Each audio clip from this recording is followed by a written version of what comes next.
Okay. With that cushion up.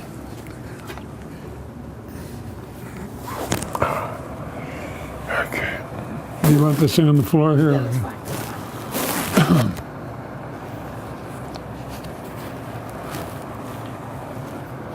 Okay, so we're gonna begin our interview. Today is the 2nd of August, 2018. Hold on a second. This is...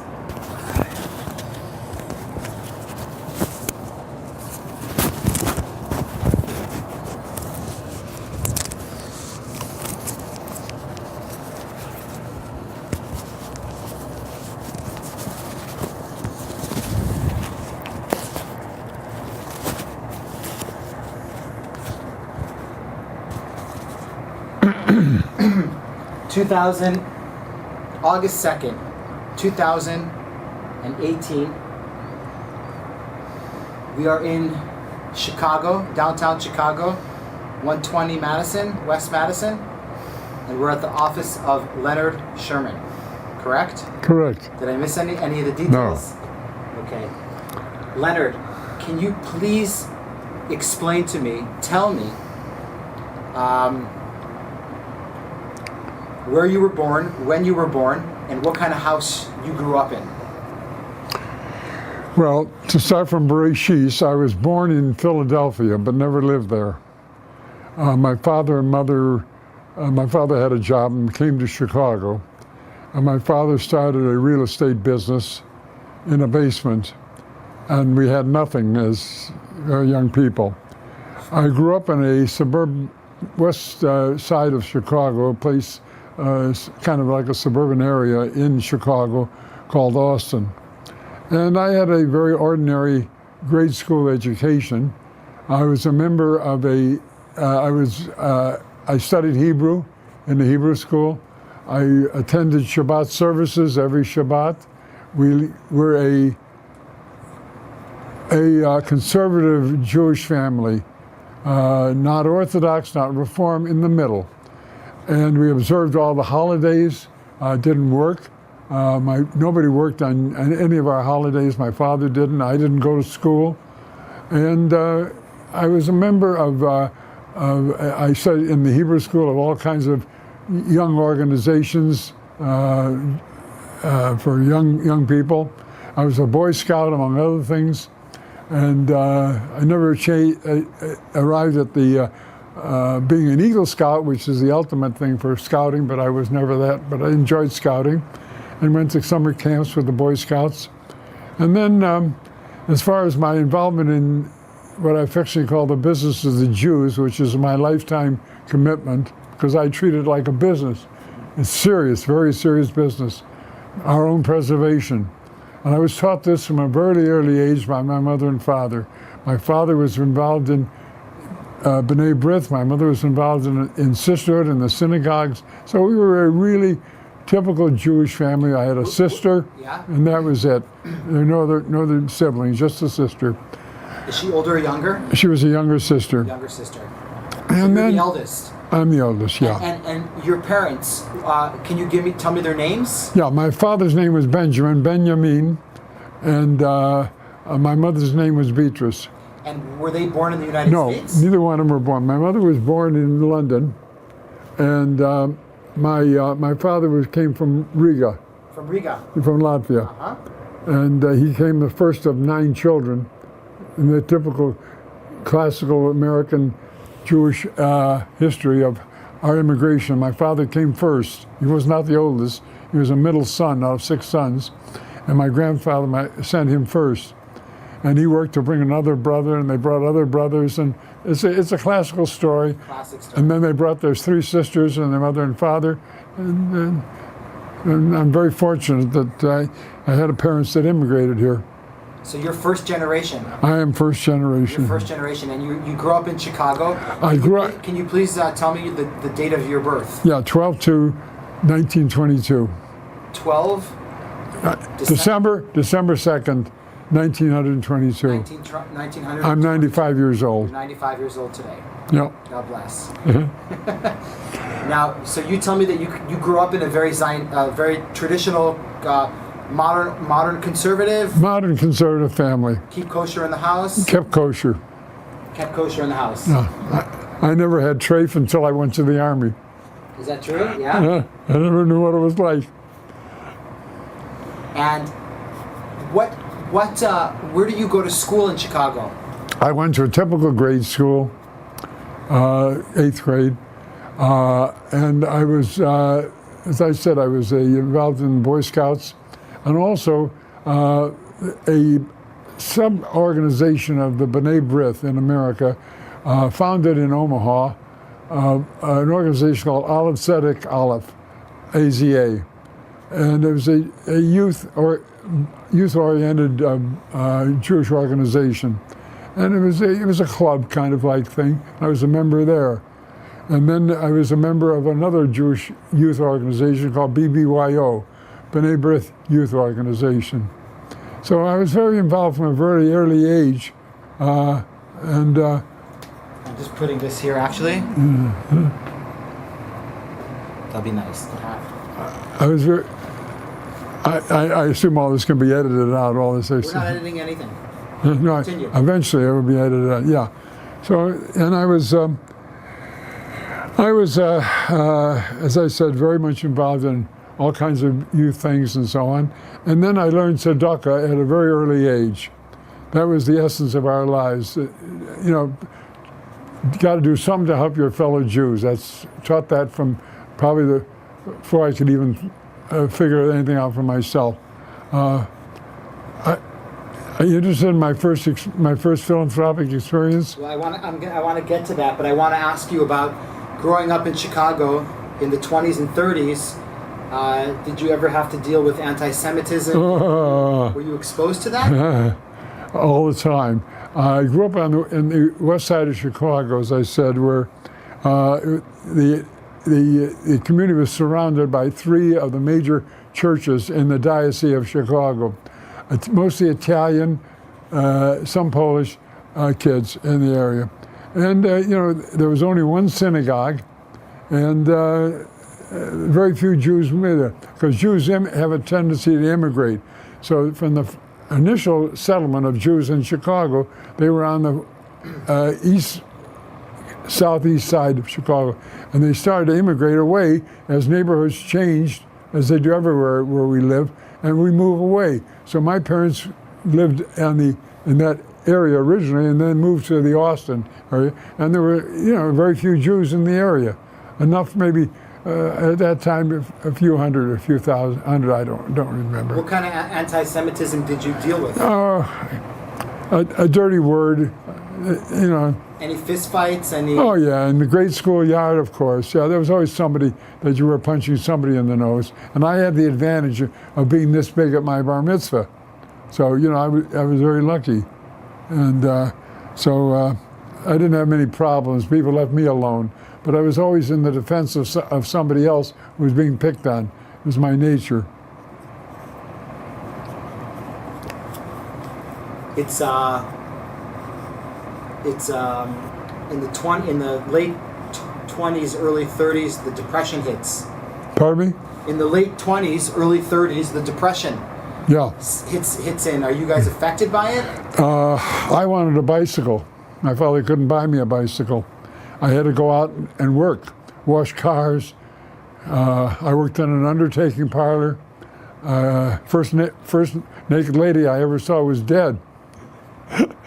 And you know, I shoveled sidewalks in the snow. I did everything to make a quarter, 10 cents, and so forth. And I bought a bicycle. Yeah. Do you guys? Are you guys? You know, Chicago. Never went hungry though. Chicago in the 1930s is infested by Nazis here. There was a big Nazi movement here. It came later. It came later. Yeah, not in the 30s. It was in the 40s. Yeah, before the war. No. The Nazi Party in America was huge. They had huge rallies in Madison Square Garden. They had rallies here in Chicago. Yeah. They had marches and so forth. They actually looked like the Nazis in Germany. They wore armed. I don't remember any of it, of course. Okay. I was young, you know. And it had no effect on me at all, but they did exist. And of course, after the war, there was a big thing here in Skokie, Illinois, which In the 70s? in the 70s, yeah. Now tell me, tell me about your first philanthropy. I was probably How old were you? in the 7th or 8th grade in grade school, and the kid sitting next to me, I remember his name, Rocco, Italian, and I don't remember his last name, and I looked down, and it's the middle of winter, and he had torn tennis shoes and torn pants and no jacket. And I thought, I came home, I said to my mother, that's so sad. Where does he live? I don't know. So she asked my father where he lived. My father found out where he lived. My mother took my clothes, okay, and went next door to our neighbor, to the Perlmans, and got some clothes from them, brand new clothes, put them in a bushel basket, and told me to go in the snow to that house. I found the house. It was an apartment building, and her father, I found out his father was a janitor in that building. They lived in the basement, I went to the back door in that basement. I was so scared as a kid that I didn't ring the bell. To come in, I put the basket down, I rang the bell, and I ran away. That was my first experience in philanthropy. I remember distinctly. Tzedakah, giving. Giving that basket of clothes. And by the way, the next day he showed up with some of my clothes on. And did he know it was from you? Never knew it was from me. So, it's a lesson to be learned. I taught my children tzedakah. All kinds of things. So here, there's pictures behind me on the table here of my children selling golf balls to support the Jewish people.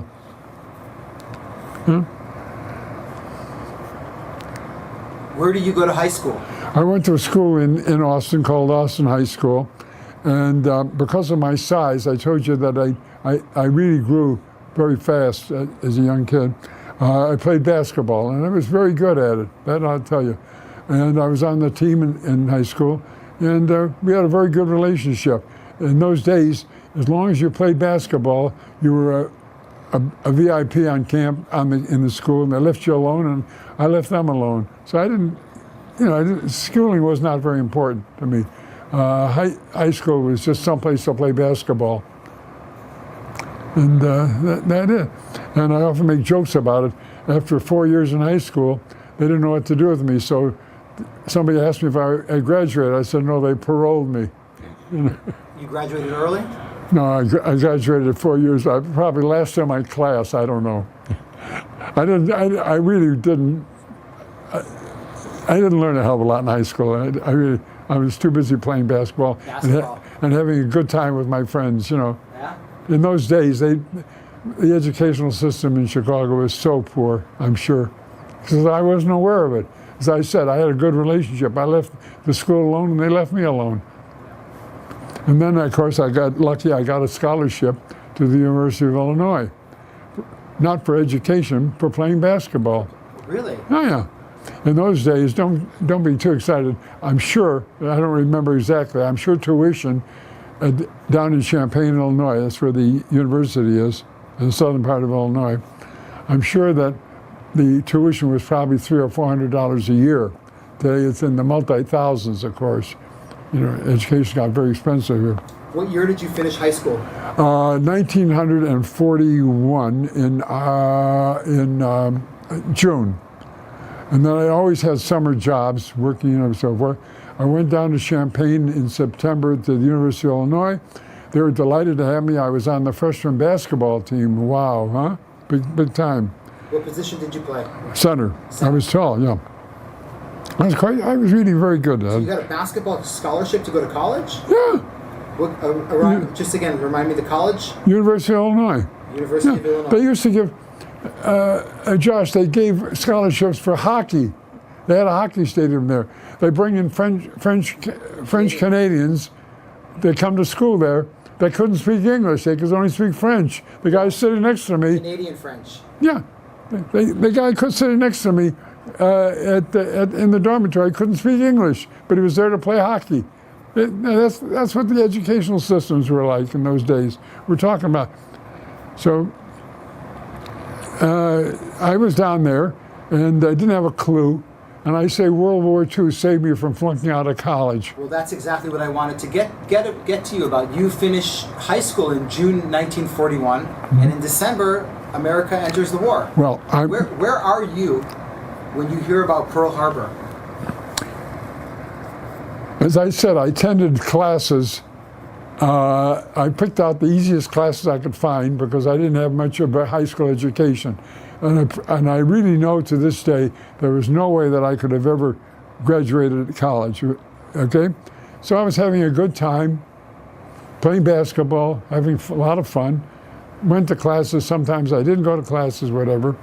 On a Sunday morning, I had a free dormitory room, by the way, as well, in a college dormitory. And on December 7th, on a Sunday morning, up the hall, there was a pub in the dormitory, there was a shower.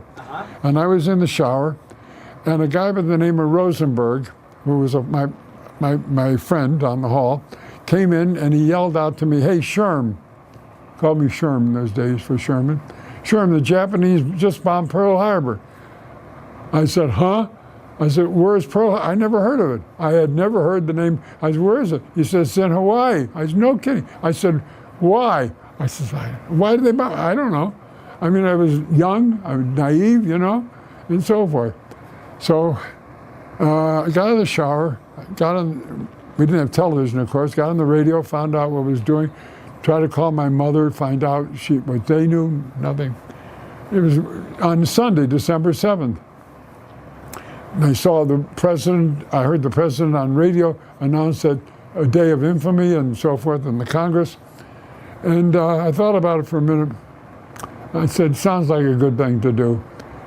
A week later, without telling anybody at the school, I packed up my little bag, I got on a train, I came back to Chicago in 1941. I went down to Dearborn Street here in Chicago.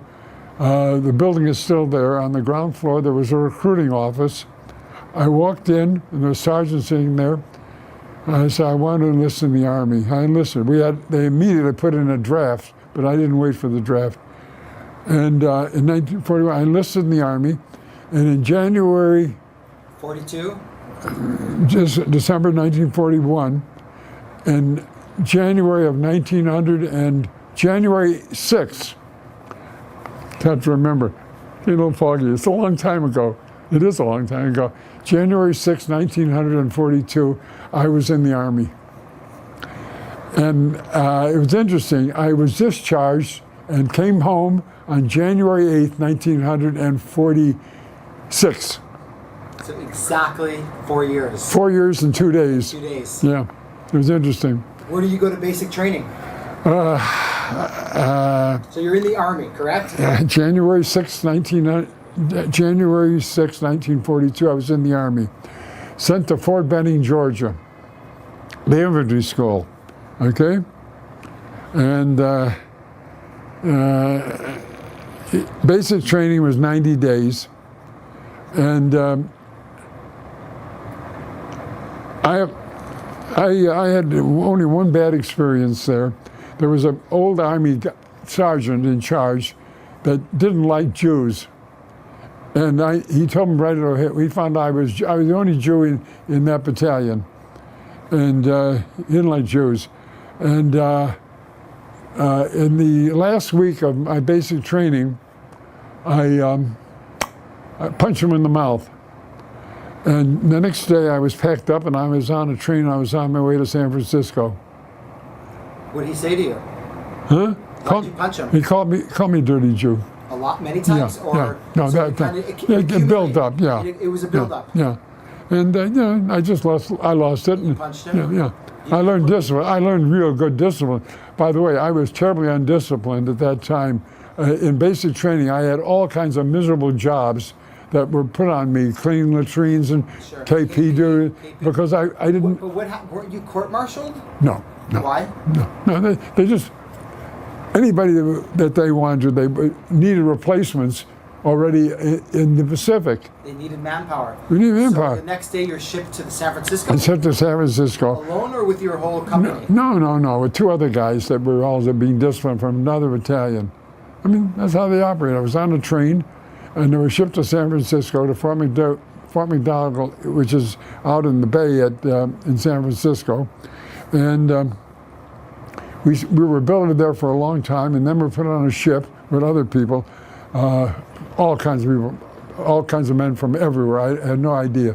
And it was pretty bad. We were anchored in San Francisco Bay, and the ship was rocking, and they were 8 tiers deep in the whole of the ship. And everybody was sick. We thought we were out to sea. And they're throwing up all over the place, and it was a nightmare. I'm a kid, you know, what do I know? I don't know. What I thought was a very romantic adventure going in the Army didn't turn out to be. Basic training was very tough, okay? And all this great romance that I thought was going to happen didn't happen. And on the bottom of this ship, we're laying on these tiers, eight deep. We had to climb up in these bunks. And we thought we were out at sea. The ship was rocking, and everybody's still in port. Everybody's seasick. And of course, now we go off, and I wind up in New Guinea, December 1942, and joined the 32nd Division.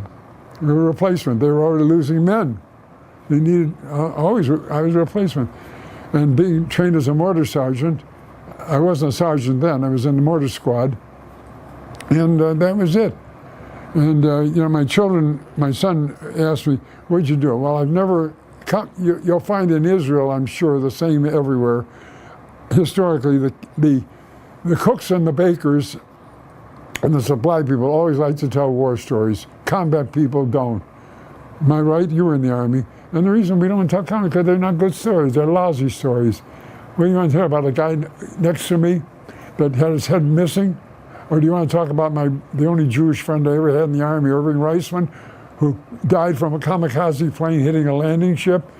You want to talk about that? No, they're not good stories. So I've never really talked about the Army, okay? And it's not a good story. But I had 2 jobs. As I said, I was in a mortar squad, and eventually he got hurt, and I was moved up to corporal, and then I got sergeant stripes. And so forth, and that's what I did. Nothing very dramatic. You want to know what I did? It was all the same. You saw that canteen on the wall. It always was the same. There was nothing very dramatic about it. It scared the hell out of you, of course, every time you were afraid you're going to die. You know, you never get over that. You were in the Army, you know that. There's a constant fear that you're going to die. I thought of my lineman didn't come out. I was not a lineman. A lineman is frontline rifleman. We lost about 30% of our battalion in the war. Then replacements all the time. Ships would come into a place where we knew the Japanese were. Okay, I'm talking about, let's say the island of New Guinea. There were Dutch New Guinea and British New Guinea. Okay, divided in half. And each time we come up on the shore, and the Japanese had taken all of New Guinea. They were ready to invade Australia, as you know, and New Zealand. And the ships, the big ships, the troop ships, would go out to take us from one place to another, and we were out of range of the Japanese guns and the shores. And what would happen is then we would get off those ships down with the ropes and the nets, and go into landing craft. Okay, and the landing craft would go ashore, and riflemen first, and then after that support, and we set up the mortars on the beaches. And of course the Japanese were in the caves and in the jungles, and we couldn't see anything. By the way, the ships would bombard the jungles before we ever got there. Okay.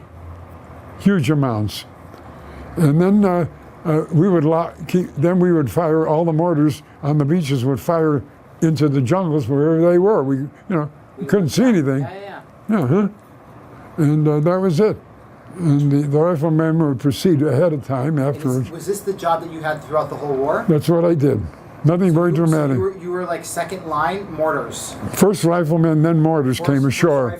The landing craft landed on the beaches. We came off. Right. The riflemen first, and then the mortars were immediately set up, and we started lobbing so they could go in. And it was always the same, as I said to you on the phone. I think it wasn't very dramatic. It was just what we did. And sometimes the Japanese would lob mortars out of the jungle if they could. You know, it's hard, but these are jungles, very heavily dense jungles. And what happened was that once in a while they would rifle, you know, snipers would kill somebody in my sergeant. Sure. That headed my squad, he got killed by a sniper, yeah. And then a guy named moved up, and then I moved up. So that was about it. The other thing that I did was the flamethrowers. The Japanese would not come. We learned very quickly. We were told, don't take prisoners. We did not take prisoners. The Japanese did, as you know, and they tortured the hell out of them and killed them. Slave laborers. We did not take prisoners. And we were told, I never saw this, but I understand that initially the reason it happened, maybe before I even got there, I don't know, is that what the Japanese did, they came out and raised their hands, and then they commit Harry-Carry. They blew themselves up and killed soldiers, our soldiers. So after that, the word was out, don't take any, just kill them. When they come out with their hands up, kill them. Kill them, and we did. But they got the idea, so they didn't come out. So a lot of caves in the jungles all over the South Pacific. Remember, they're all volcanic islands. Excuse me. And the Japanese war stories, oh boy, I've talked about this in years. They'd be in the caves, and we'd throw grenades in there, but you don't know how deep the caves are, okay?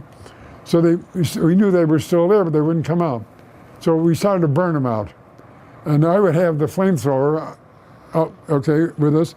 We put the tanks on my back and so forth, and then we go in and a flamethrower, the flame is under pressure from an air tank, and the gas tank also has gel. And the gel and the gas go out in flame. You've seen pictures of that, and so forth.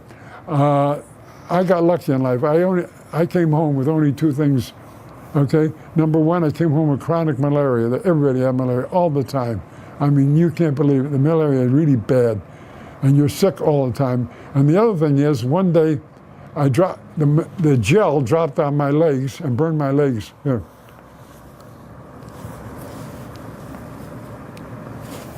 So I brought that home. I didn't get a Purple Heart because I did it myself. It burned me right through my pants and my boots and burned my legs.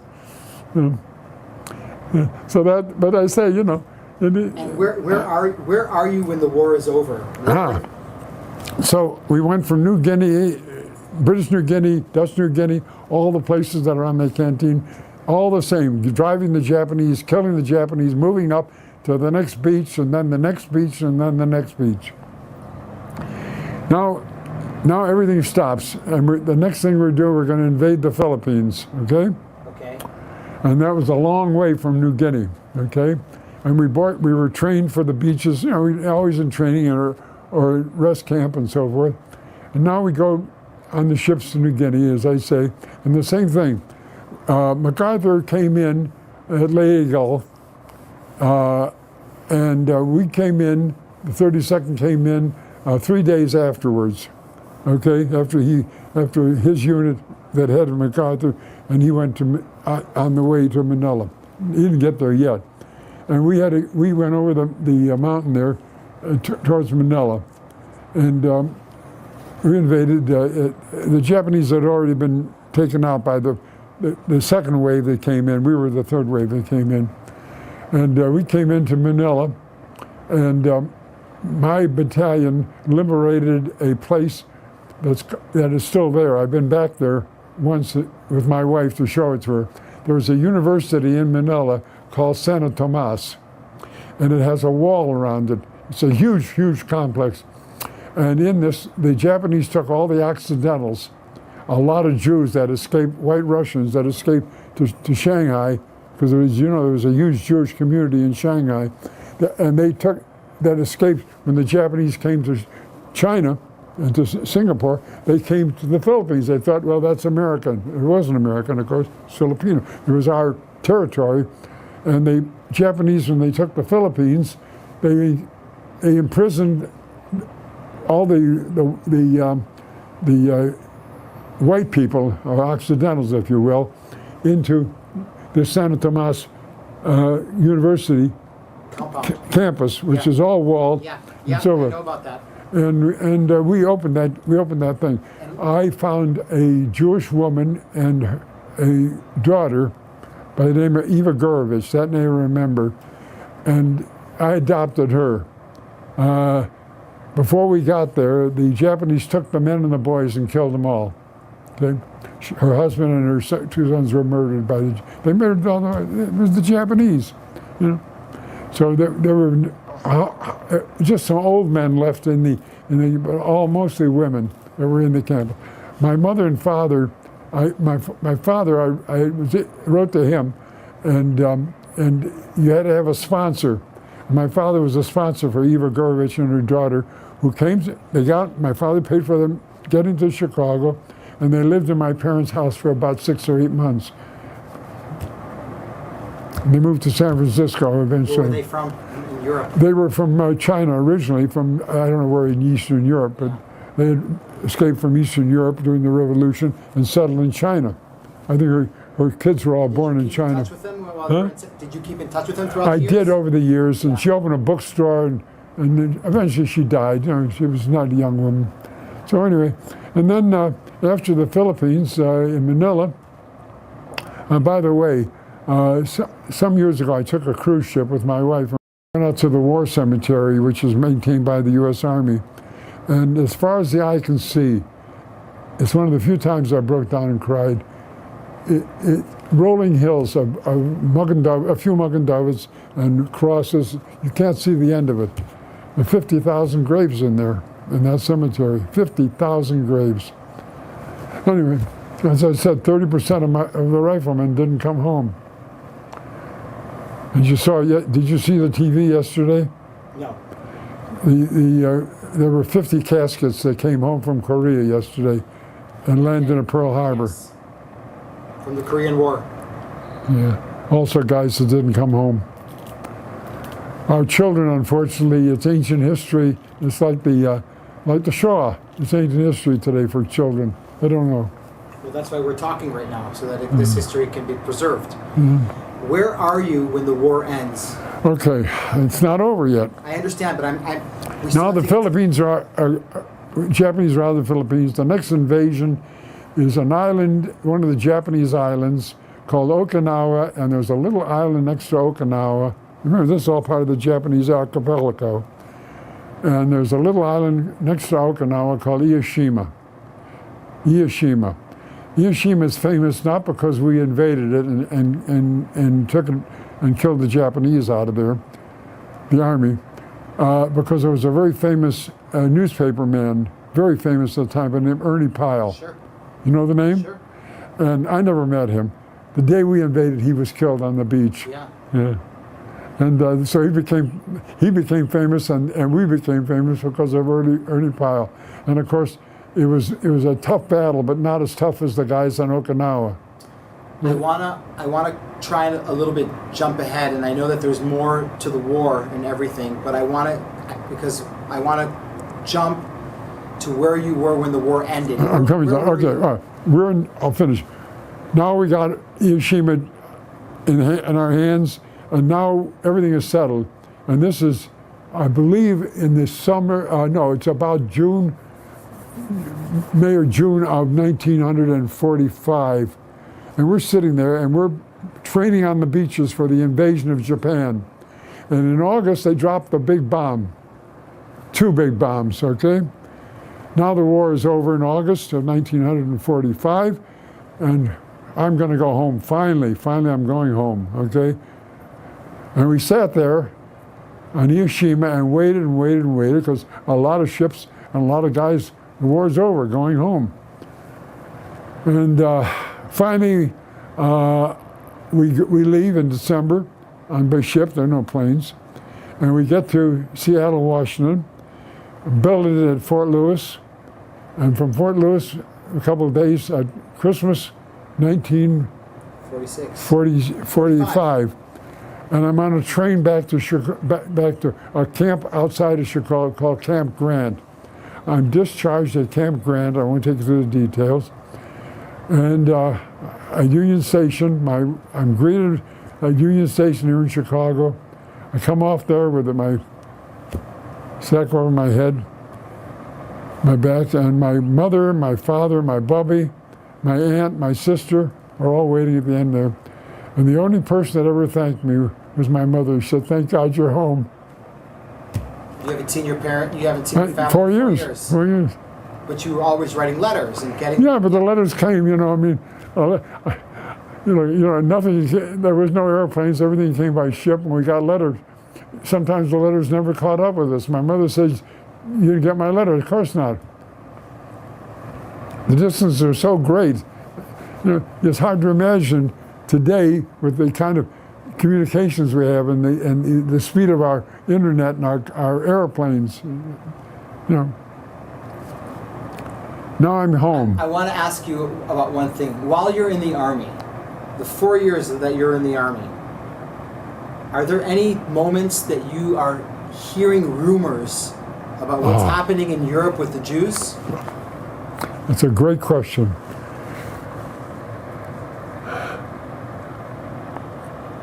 I hold the world's record for eating peanut butter in the world. Why? Because I don't eat pork. Spam is pork, right? Right. And that's what they had, canned spam, all the time. Everything was canned. So although I couldn't keep kosher any longer in the Army, but at least I didn't eat the meat, the pork, canned pork. So I always make jokes about that. I hold the world's record. Peanut butter and apple butter and bread was always available. And of course there were sea rations, canned rations that we always had in combat for food, small things.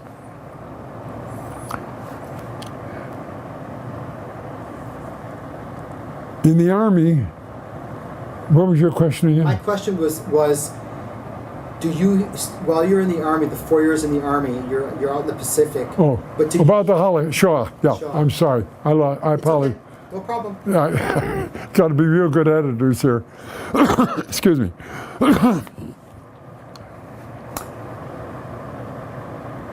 The day that I came home, January 8th, 1946, my father had a pre-war Packard, and my family all piled in, my sister, my brother, and everything in the car. I'm sitting next to my father. He says, "Leonard, I have something to tell you." Remember, this is January 8th, 1946. He says, "Something happened to the Jewish people in Europe." I said, "What?" And we had no communication. We had no newspapers. You know, there was nobody telling us what was going on. I didn't know what was happening 100 yards away from me. I mean that. Literally, I never knew what was happening 100 yards in back of me or in front of me or next to me. There were no rumors. Nobody told us anything. And he says that that the Nazis had murdered Jews. And word was just coming out from the camps. Remember, the war in Europe was over, and now they're fighting all this, was feeding back. And I was horrified. And I'm going to tell you something, Josh. The Shoah, the Holocaust, has been, I would say, has been on my mind every day of my life since that very first day. I've been to Auschwitz 3 times. I've spoken about the Holocaust. And I've got in my home probably every good book, and many of that probably I don't have, I've written about. Right here, this book right here, right here, the Holocaust Chronicles. It was written by a man in Chicago, a publisher, who spent $3 million publishing this book himself, okay? And I helped distribute it. And it is the most concise history of the Holocaust that you've ever want to read, and I've got a lot of them, okay? So,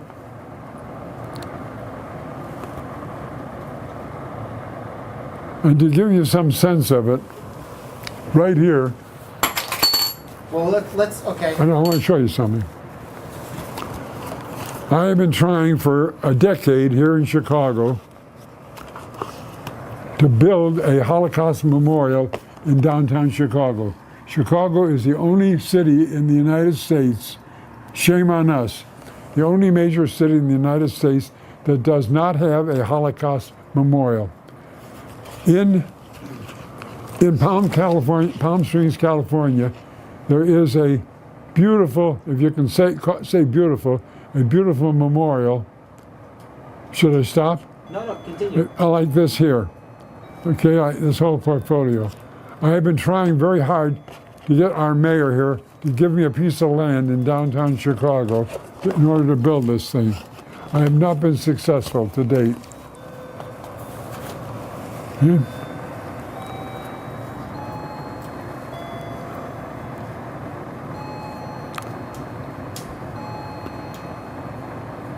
At Yad Vashem. Wait a sec. What is that noise? It's my clock. Okay, it's over. It'll stop. Okay. Yad Vashem. Okay, I have to back up a little bit. Okay. Let me know when I can start.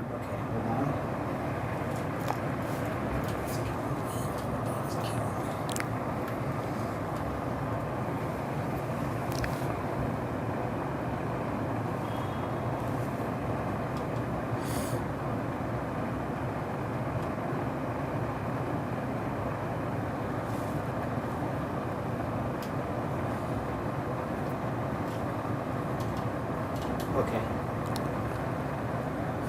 Okay. Please. Okay?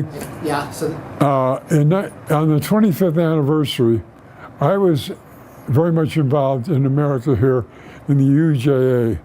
At one time, I was one of 12 vice chairmen of UJA in New York. Okay? And the UJA decided to have a mass celebration in Israel on the 25th anniversary. We just celebrated our 70th, so it's a long time ago. And we took, the UJA organized and had a mission, and we took 4,000 American Jews to Israel at one time for the celebration of the 25th anniversary. Every hotel, every room in Israel was occupied by that time. And there were massive events and parties. Prior to that, I took 600 people because of my involvement in the Shoah to Poland, to Warsaw, and to Auschwitz and Krakow for 3 days. My wife, this was my first trip to Israel, to Poland. And my poor wife, she rest in peace, she was absolutely out of control for 3 solid days. I thought I was going to have to hospitalize her. She was so heartsick and heartbroken for what we saw at Auschwitz. And it was horrible. Anyway, and I've been back 3 times, as I said, to Poland, always taking American Jews to show them, because Auschwitz is pretty much intact, as you know, unlike the other concentration camps that were all taken down and destroyed.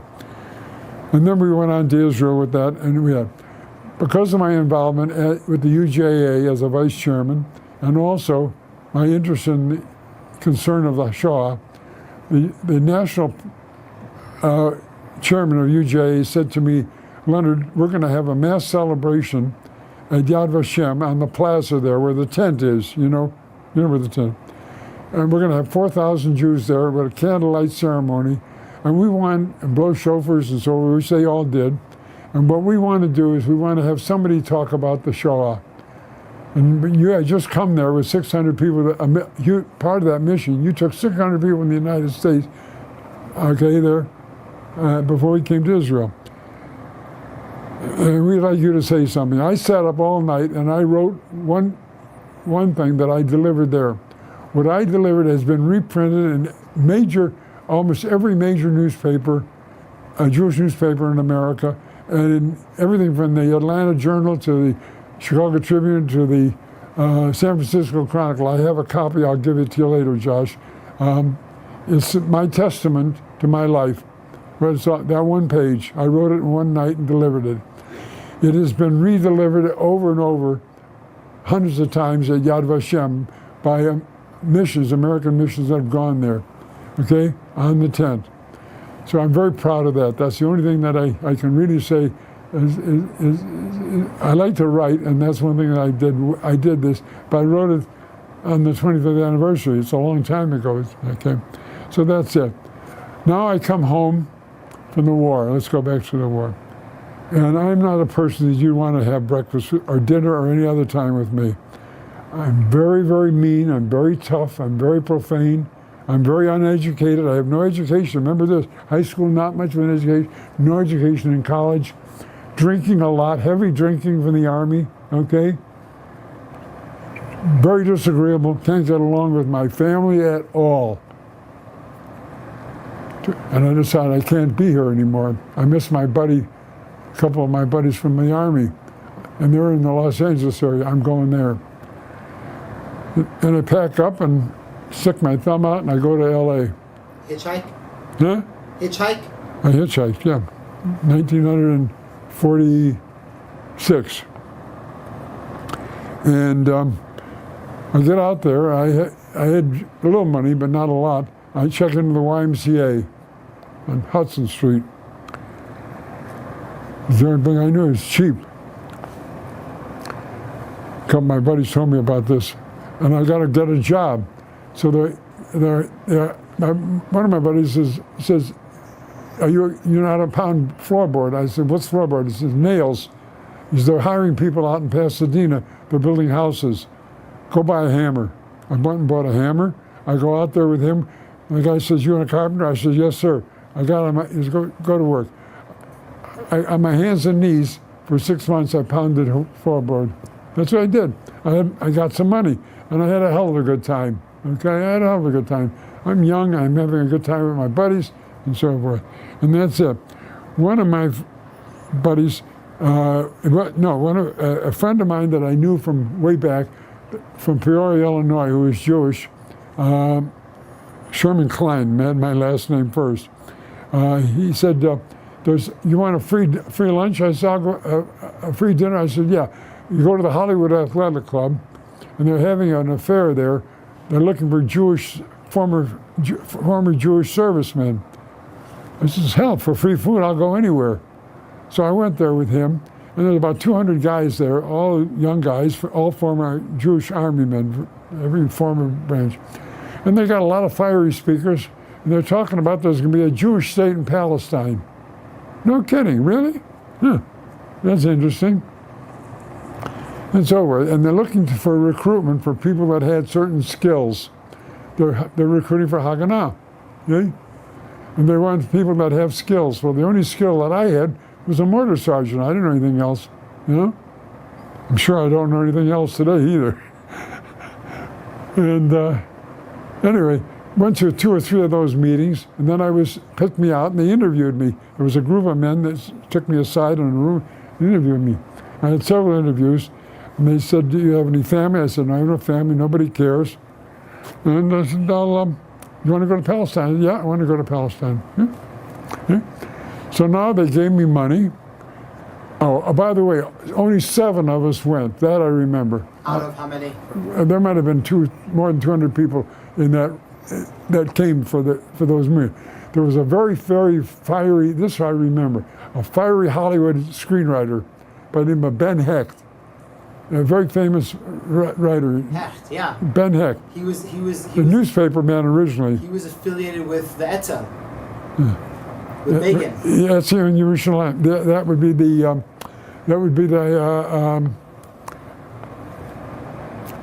I can't get it. Yeah. Anyway. And he spoke there and so forth, and I was impressed with him. So anyhow, make a long story short, get on the train, cross country all the way from Los Angeles to New York, go to the YMCA on 42nd, I think. Okay, met with a couple people there.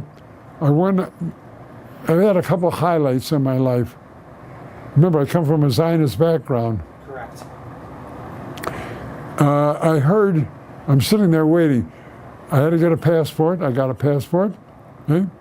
Number 1, American passport. That guy came with me, took me to get me a passport. I'm naive. I don't know for nothing. I'm doing nothing, wandering around New York. Got a passport.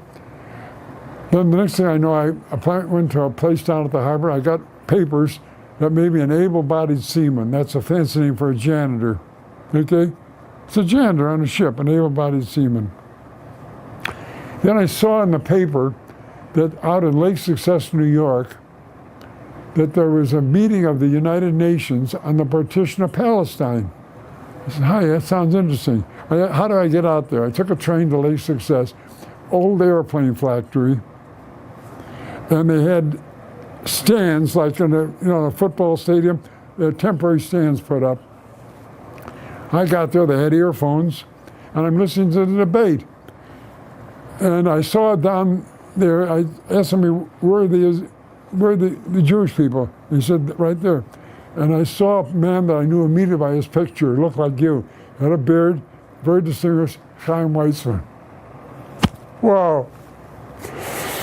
And I saw him sitting there with Moshe Shortak.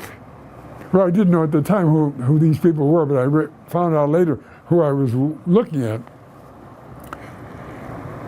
I'm not sure if Ivan was there or not. I don't remember. Eben. Yeah, Ivan. I think he was. Yeah. Anyway, and other people sitting at the table. They let you in the room? No, I'm sitting on the stands. In the audience, they had stands in the hall. And they let you This in? was on the floor of an airplane hangar. This is a major factory of airplane hangar. This is the United Nations. This is the United Nations. It wasn't in New York. It was No, it's Lake Success. The United Nations was started at Lake Success, New York. Lake Success is where the airplane factory So was. they let you in the debate? Anybody could go in. It's public. It was like going to a public place. So this was November 29th, 1947. Beginning of 1946. 46. So it was already the debates. It wasn't the actual voting. No. This is, I hear all the debates back and forth and the yelling and the back and forth and interruptions and pounding the gavel. And so now the session is over. I sat there. I didn't know much. Maybe you got to remember, I'm young. I don't know a great deal. You know? Put yourself in my age and how little I know without an education. But I know I'm going to Palestine. Okay, I'm going to help. Now the people that recruited you to go to Palestine, were they Haganah? Yeah. They were Haganah. Mm-hmm. Yeah. Not the Irgun. Not the Irgun. No. There were people from Irgun there also, by the way, at that meeting. They were both looking for any type of people that could Sure. had. I mean, there were guys I'm sure that did other things that they hired, Sure. that they sent. The guys that went with me, I don't even remember anymore what they did. So you're in New York City. You're on the harbor. No. So now I want to tell you about my experience at the UN. Okay. Now the session is over. I said, I'm going to go meet, because I knew who Chaim Weizmann was. I mean, how could you not know, even as a kid, because I know how to read the English language. And I go down below the stands, I go into the hall, and the ceiling in that corridor was, I'm 6'5", I'm in better shape, I'm young. And I can hardly stand up straight because the ceiling was so low. And I saw him come down, he had the Hamburg hat on, and the beard, very elegant. I walked up to him, and I said, Dr. Weizmann, I'm Leonard Sherman, I'm going to Palestine. And he looked up at me. And Shabbos is Friday, I swear this is the truth. And he said to me, are you Jewish? I said, yes, sir, I am. He said, you're the tallest Jew I've ever met. He said, shalom, lehitrot, and he was gone. My one experience. Huh? So that's one of the highlights of my life. I had the opportunity to meet Chaim Weizmann. Now, I get on a ship.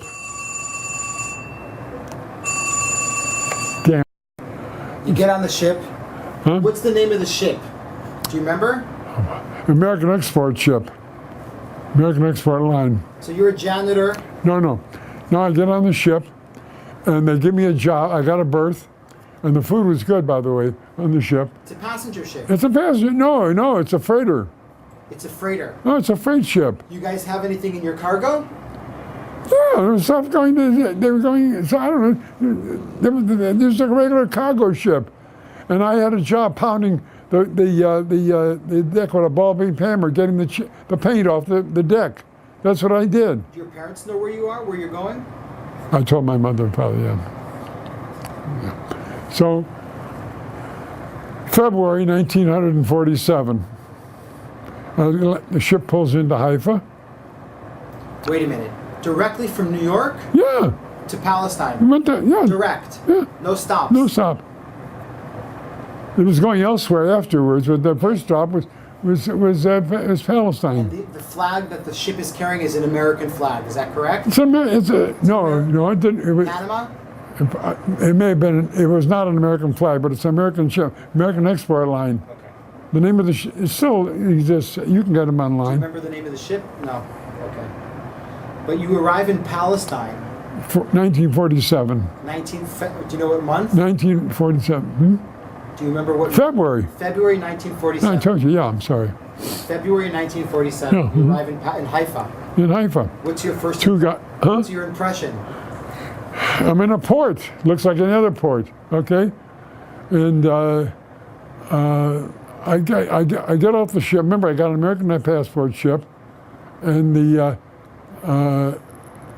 I'm hired as an able-bodied seaman. The captain don't know that I'm going to abandon his ship. Nobody knows. I didn't tell anybody. I'm the only Jew on the ship. No other people are leaving the ship. The sailors all get off. They want to go in the port. They've been at sea now for 2 weeks coming over here, a week and a half getting over there, So I get off the ship, and there's two guys. They knew exactly what they were looking for. Eliezer, I use the name Eliezer Benjamin. My Hebrew name is Eliezer Benjamin. Eliezer, you can. And they take me in a car, and we go. And we first went to Haifa, and then from there, everything started. I was told that my sole job was to train kibbutzim in the kibbutzes on the use of the mortars. Nobody had any idea how to use them. In other words, we had the little Davida, which was the homemade. You know about that, the homemade. Yeah, sure. There was one in Yerushalayim. One in Sfat, one. Yeah, I know. Nothing but a pipe, but it has no trajectory. You can't use it. It has no way of really adjusting the trajectory. A mortar is based on its trajectory. It's not a rifle. It has to go like that, which is the only thing I knew how to do. But you have to have gauges. You have to know what you're doing. You have to have coordinates and so forth. So anyway, excuse me. I can't tell you any great war stories. I didn't run up a hill with a grenade in each hand like John Wayne in the movies.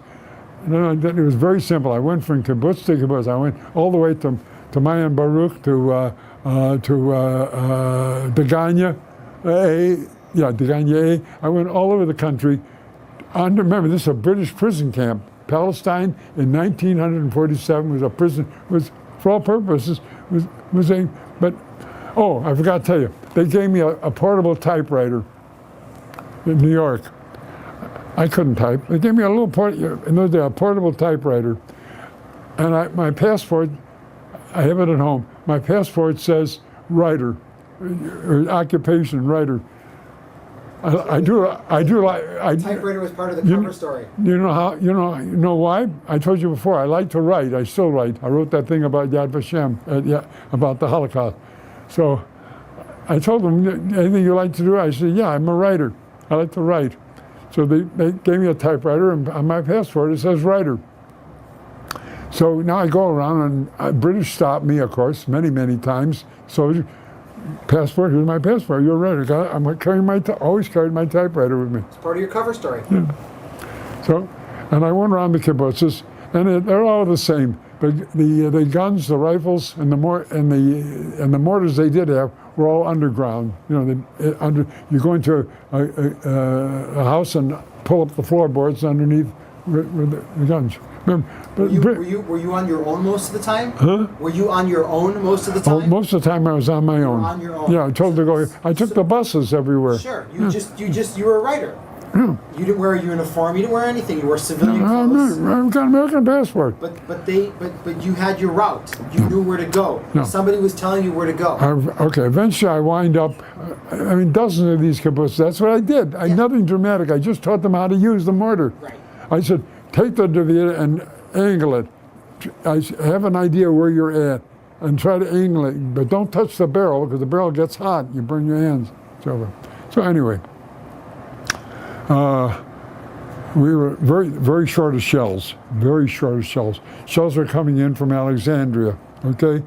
There were guys across the desert, as you know, to Alexandria to get Czech guns. We finally got the Czech mortars that were able to use the trajectories, and which is what I did in Jerusalem when I got hurt. We had a Czech mortar. Excuse me? We had Czech mortars.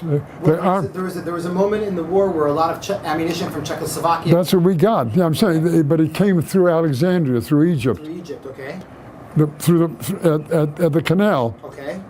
The Czech armaments came through, and then Haganah went through the desert. Right. Remember, it's still a British mandate. Right.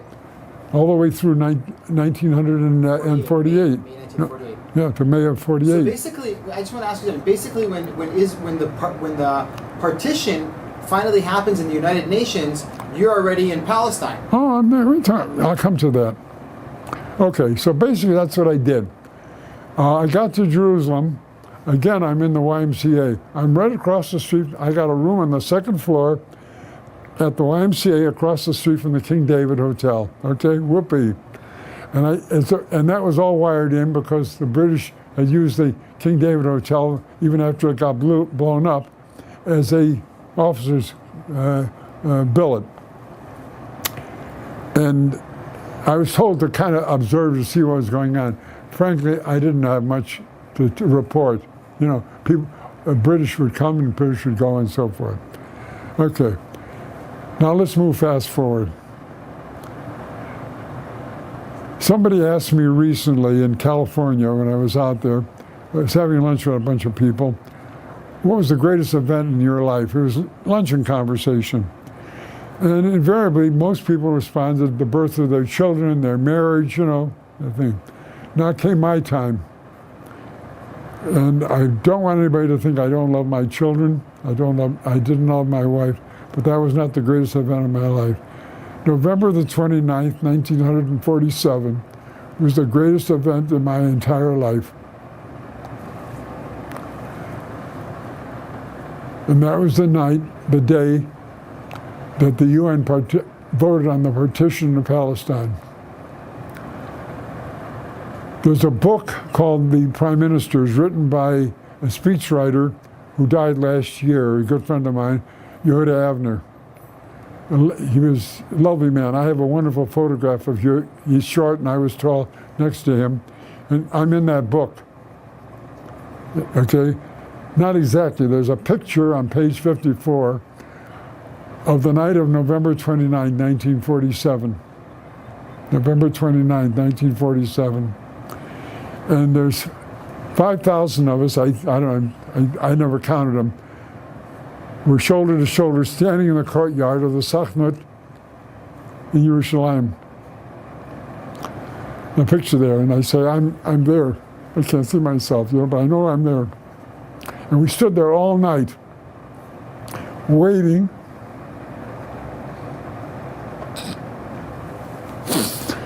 And waiting for the words to come. Middle of the night, because of the time difference between New York and Israel. On the second floor, you can see the balcony still there. Picture in the book, there's that picture there. The lights came on in the courtyard. There was no wall around the Sachnut, which there is now. And the doors fly open, and out comes David Ben-Gurion. And behind him, some of the delegates from the Jewish Agency. And he picks up the microphone in Ivrit and Hebrew, and he announces that after 2,000 years,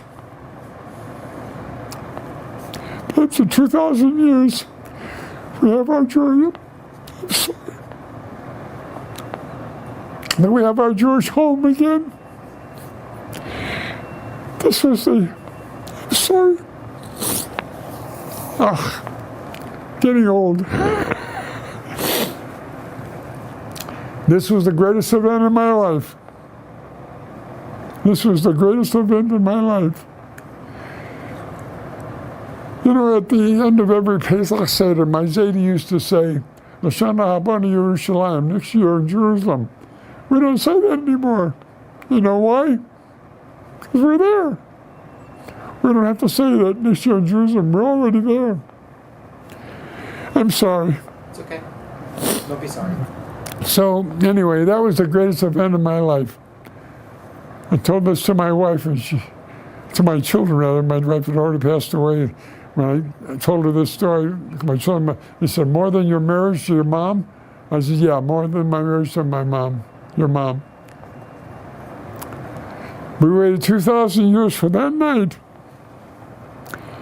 So anyway, and you know the history after that. We had, then all hell broke loose the next day. And the Arabs thought they're going to take us and push into the sea. And there were spasmodic, short bursts of... So you were in Jerusalem. Yeah, I was in Jerusalem, yeah. Basically, technically, the War of Independence started then that next day. No, it did not. Well... Did not. No. There was the UN was trying to instill peace, but the Arabs were going crazy everywhere. And of course, Haganah and the Irgun were trying to combat that at that point. And I was there, and there wasn't much to do at that time because I wasn't involved in any defense. I'm not going to tell you that I did anything. I didn't do a lot.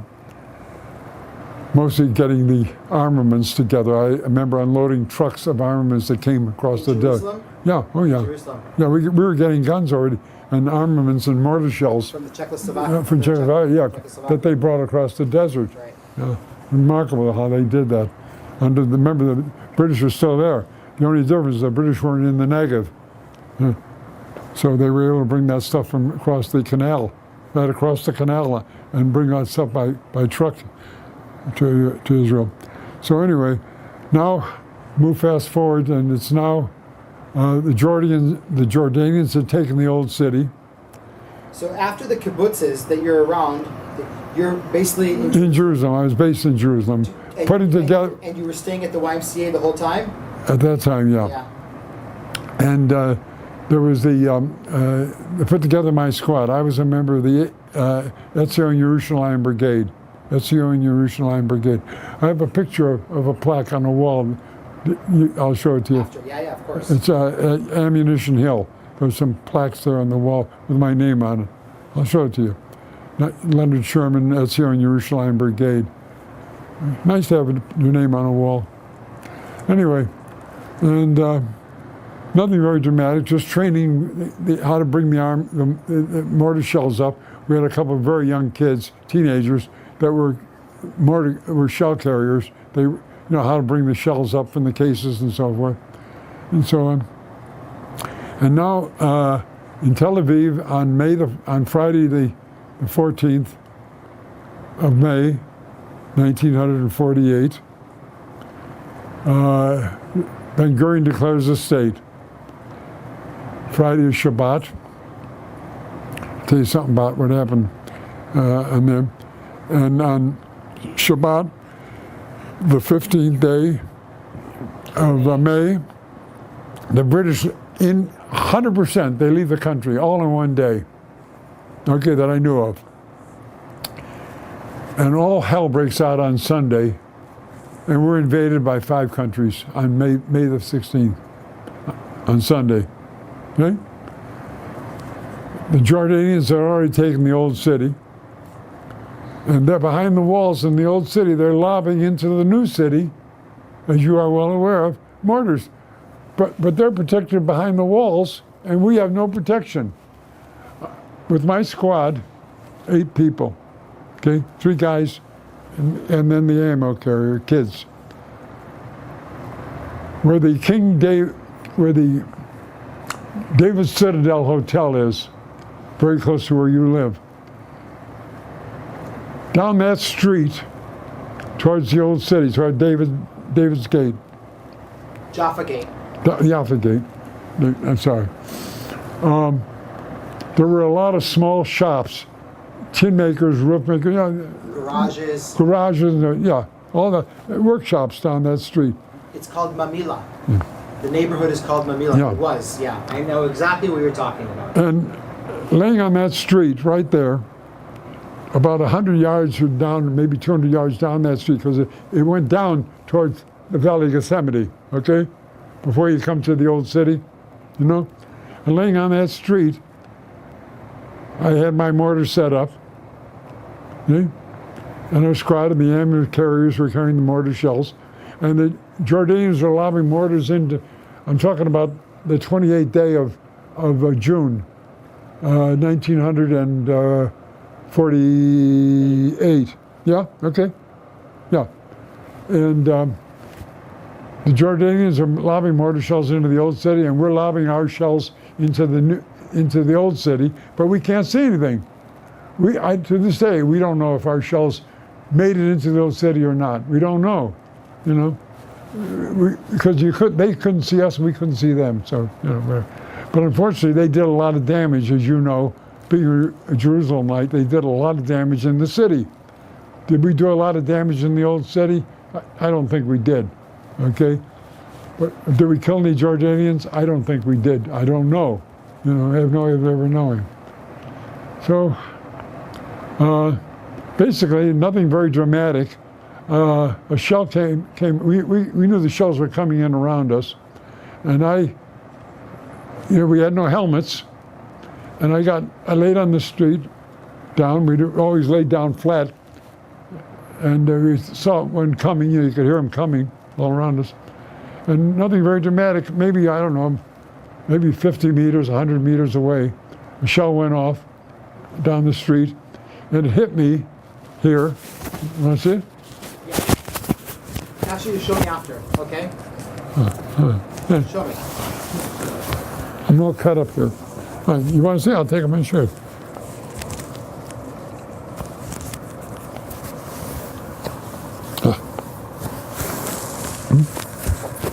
Here. You see? I'm cut up here. Yeah. And then my head, I got hit with a shell in my head. Here, let me fix my shirt again. I'm sorry. I don't know what you don't want that on film.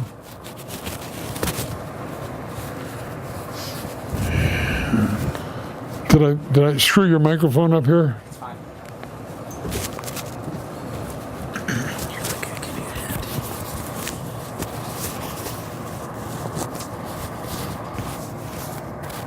Like I said, Josh, nothing very dramatic.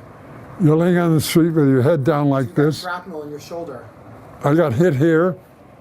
My whole arm is cut up here, okay? And my part of my chest. And then I got hit with a fragment here in my head. I got a hole up here in the side of my head. I'll let you feel it later. And I'm really in bad shape. Now the best thing that happened was Hadassah. I contribute a lot of money to Hadassah. God bless them. I mean, when I go up to Ein Kerem when used to go to Jerusalem just to thank them. They had aid stations already set up in Independence Park, you know, in different places in the new city, in tents and so on, because they knew it was all coming. It was coming. Makes me cry. I'm sorry. I think I'm getting old. 95. Like a baby, I'm sitting here, tears running out of my eyes. I haven't talked about this in a long time, by the way.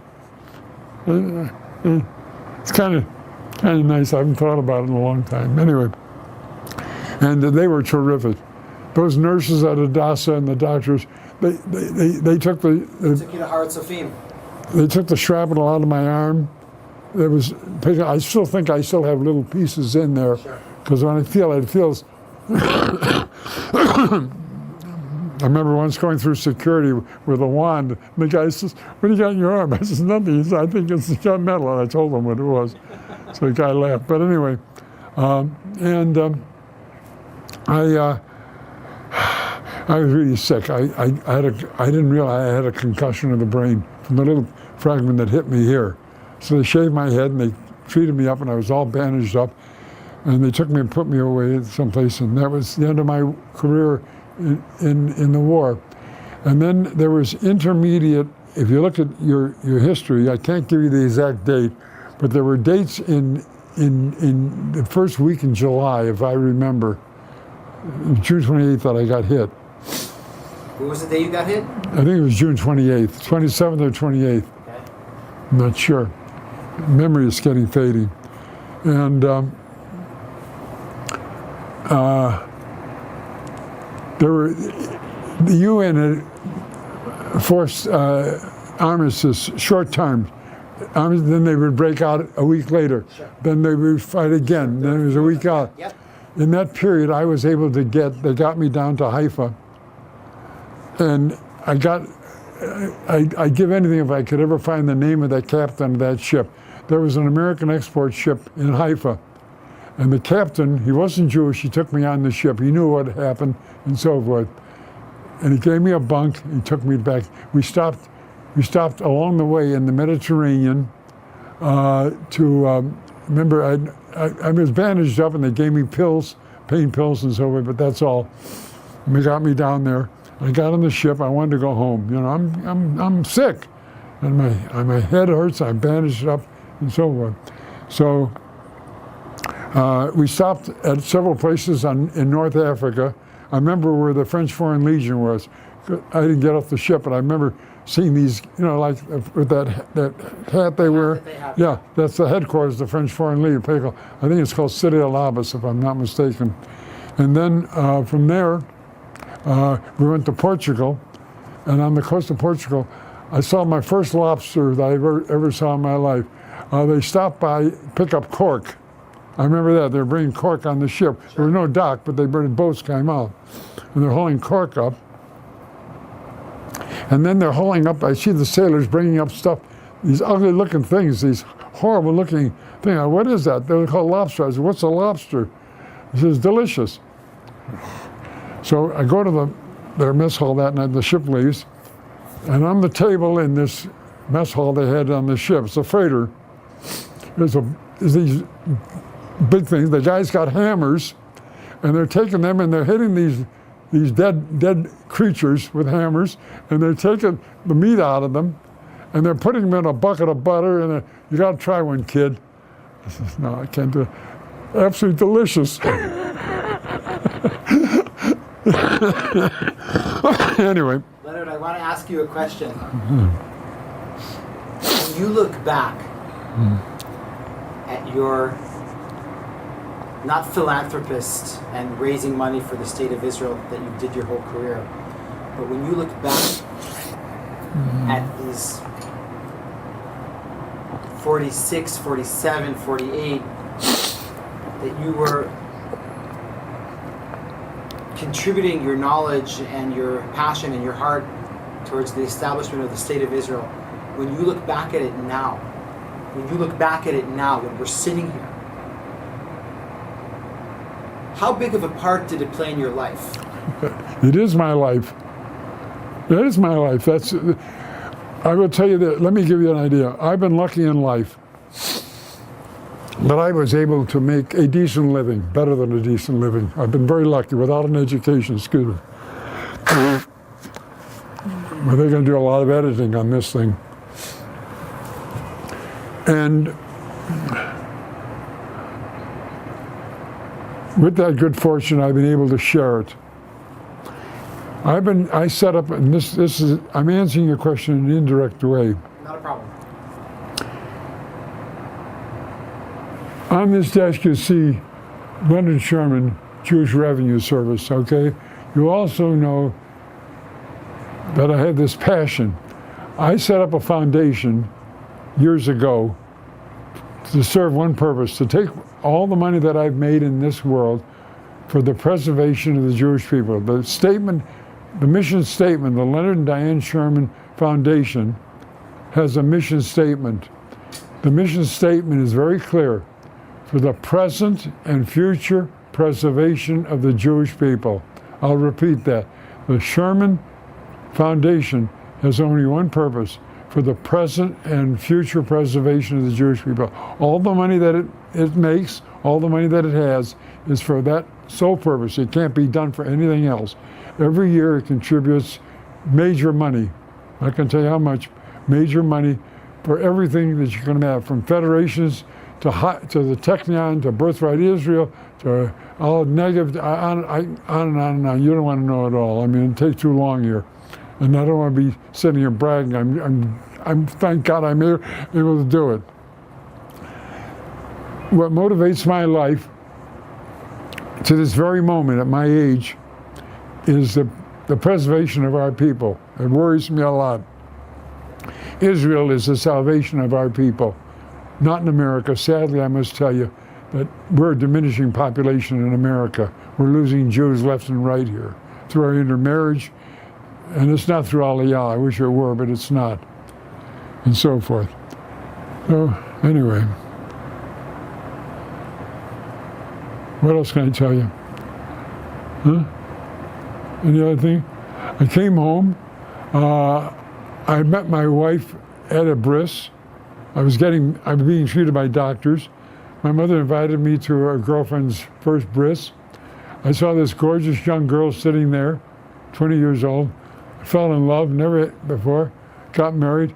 Promised, oh, you'll like this. She promised to live in Israel. I want to go back to Israel and live in Israel. That's where I want my life. Without an education, with no skills other than being a mortar sergeant, and no skills. Remember, I'm 24 years old, 25 years old, okay? Whatever.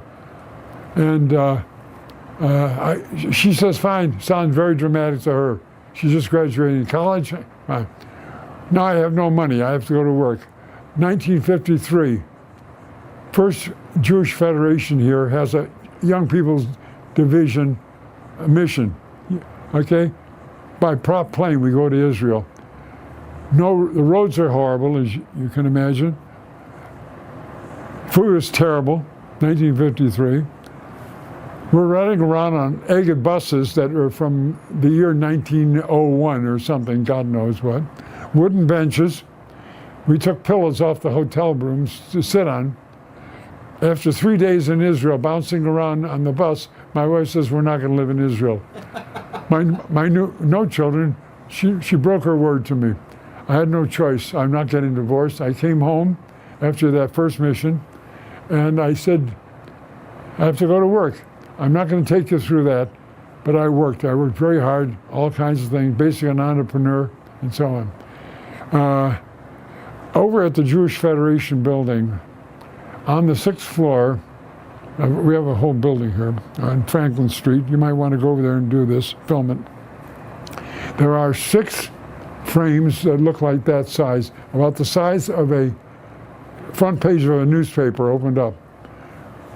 One is dated November the 29th, the 30th, November 30th, 1947, the Palestine Post. It's now the Jerusalem Post.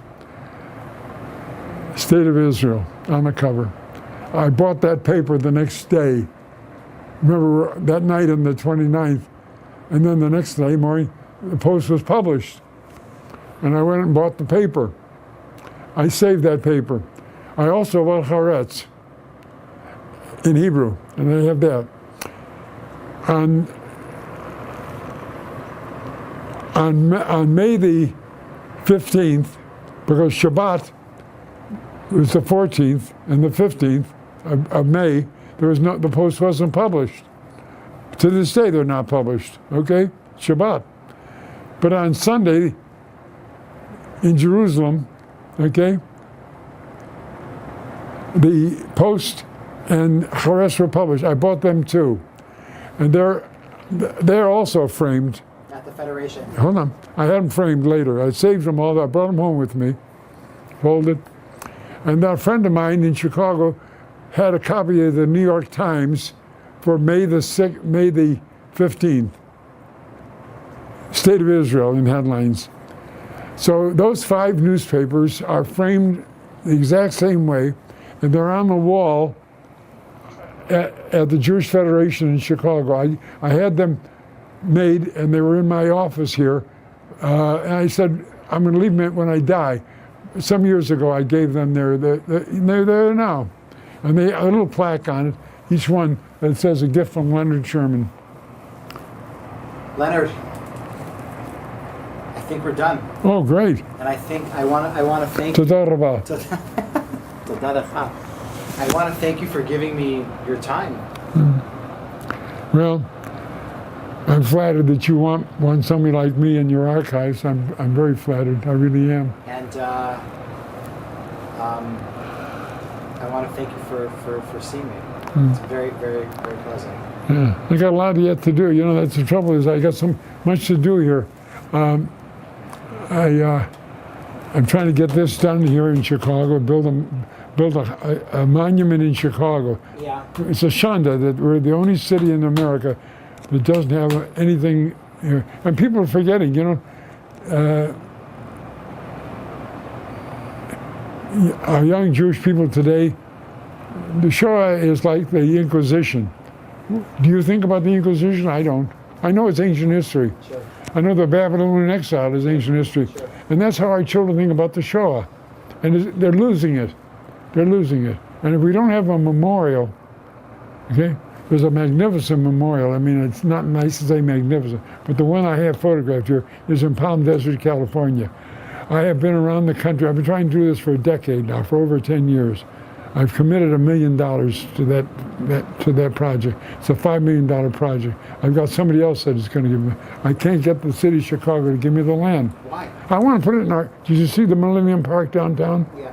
Huh? You see that big park Yeah. in the front? I want to put it there. Where else? Because Just we. a statue. No, it looks. A museum. No, it's a whole here. This is exactly. I have the artist. I have the molds. I have everything ready. The artist is alive, and he's in Loveland, Colorado.